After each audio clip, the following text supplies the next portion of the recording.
Hello guys, I am Jennifer. I am going to explain you Java variables. Okay, and the types of Java variables. First I am going to explain you what is variable. Variable is a piece of memory which contain value or data for program execution. Through this value we can execute our program. Okay, and in Java there are three types of variables. First is local variable, next is instance variable, and the last one is static variable.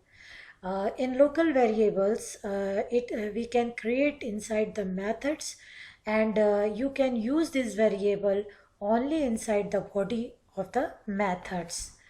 Okay, and next is instance variable. In instance variable you can create inside the class and outside the method, block and constructor. And the last one is static variables. Static variable is the class level variables, and a single copy of the static variable we can create and share among all the instance of the class. In the next video, I will practically explain you all the variables. Thank you.